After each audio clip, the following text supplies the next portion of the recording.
Welcome to Buckeyes Tomorrow Morning for Wednesday, August 5th. I'm your host, Tom Orr. The Ball State game in 31 days, the game against Michigan in 115 days. We're sponsored today by our friends at Jeff Ruby's Columbus, proudly offering nationally acclaimed U.S.D.A. prime steaks, seafood and sushi, impeccable service, live entertainment, and an attention to detail that is simply unmatched. Just go to jeffruby.com/Columbus to check out the menu and make a reservation today. All right, so fall camp, that kicks off on Thursday at Ohio State. We have two morning shows to go before then, so we're going to be talking about some of the storylines we're going to be watching as Ohio State kicks off fall camp. Today we're going to be starting on the offensive side of the ball. Going to welcome in our buddy Tony Gerdeman, the team insider from BuckeyeInsiders.com. Tony, on the offensive side of the ball, normally you go into fall camp and it's like, all right, there's going to be a quarterback battle. I can't wait to talk about the quarterback battle, even if it's kind of fake. It's okay. Everyone will be excited. And this year, no one's even pretending. You know who the quarterback is. The bigger question to me, and probably the biggest question on offense this fall that has to get resolved between now and that Ball State game is, so who's going to be the best five on the offensive line? Yeah, and Ryan Day said he'd like to have the answer of that question by about practice 9 or 10 in fall camp. So it will be interesting to see what we can see in that first weekend, those first three practices when we're there, and who is at left tackle the entire time, or how often, there goes Austin Searveld. He's playing some right guard right now. Just seeing how often that happens, if it happens. If it doesn't happen in the first 3 days, does that mean anything? Probably not. So just, as we always talk about, the first few practices are getting a baseline, and that's one where they need to find those five sooner than later so that they can get them plugged in and start playing off of them. And I think that's the main question that everybody has right now, which I guess if the biggest question facing your team or your coaches or from the outside is, hey, who's your right guard? You probably got a pretty good team. Yeah, this is one of those, there are probably about 125 teams that would kill for that to be their question on offensive line.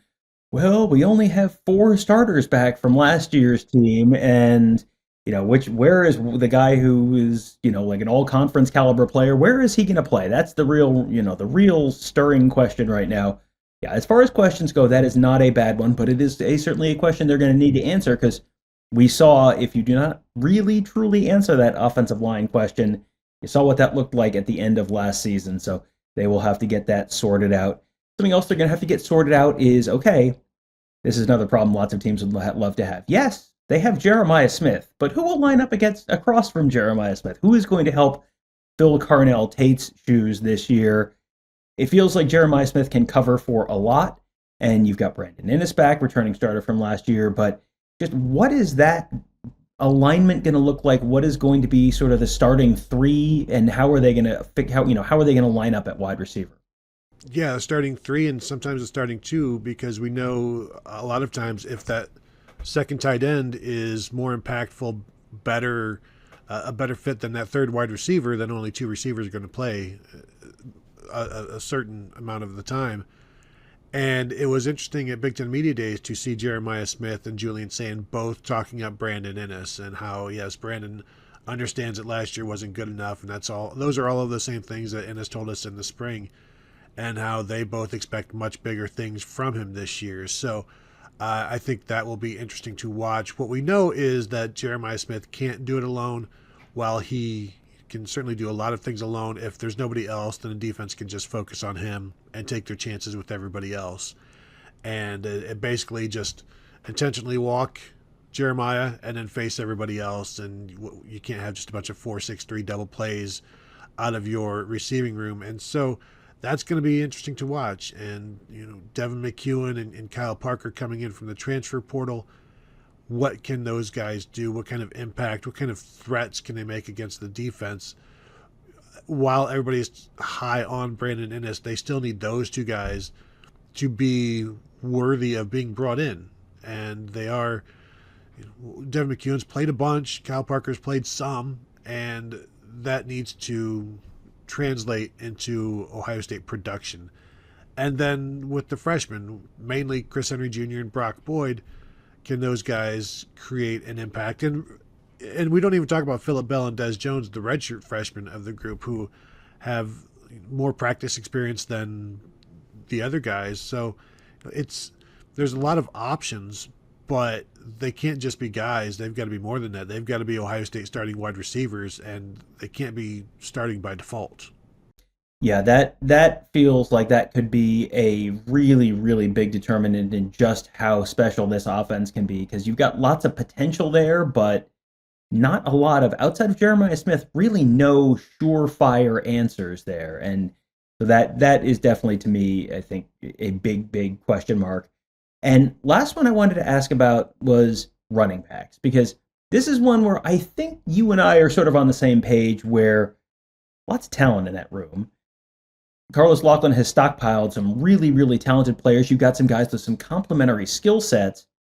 But then you hear Ryan Day at Big Ten Media Days last week talking about the fact that, well, that's something that he's going to be watching pretty closely, because you got lots of probablys and maybes and shoulds, but not a lot of definites in there right now.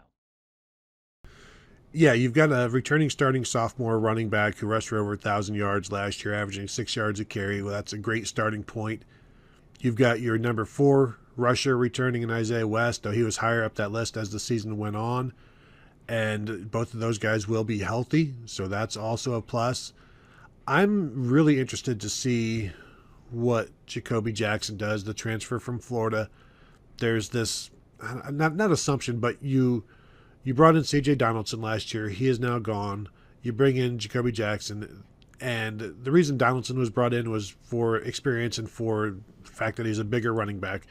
Jacoby Jackson has experience. He's as big as Isaiah West and Bo Jackson, so really the role that C.J. Donaldson filled could be filled by everybody in terms of these top 3. Any of them are big enough to be the big running back or the short yardage guy. And frankly, I don't know that that's Jacoby Jackson's game anyway from what we saw in the spring. He's comfortable between the tackles and he's comfortable catching the ball out in the flats.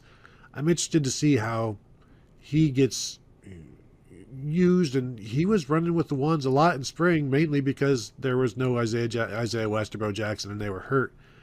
And then, of course, everybody wants to see Legend Bay finally healthy and see if all of the buzz and all of that before spring and then during spring is warranted. And I'm still interested to see Turbo Rogers, who was a top 50 type recruit when he was signed in 2025. So there's some really interesting pieces here, and certainly a lot to watch. But as we always say in camp, judging running backs can be kind of difficult because of the lack of tackling that may happen.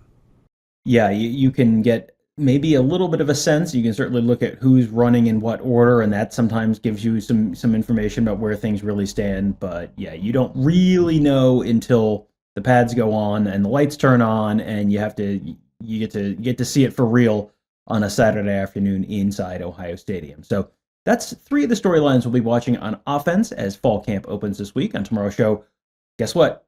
We're going to be looking at 3 storylines to watch on the defensive side of the ball. I know you're as surprised as I am. So we will, when we do, we will once again be sponsored by our friends at Jeff Ruby's of Columbus, the award-winning upscale steakhouse in downtown Columbus, named one of the top 50 steakhouses in America by Food Network. Just go to jeffruby.com/Columbus or scan that convenient QR code on your screen to check out the menu and make a reservation today. That will do it for today. Thank you guys all for joining us. Have a great day. We'll talk to you tomorrow.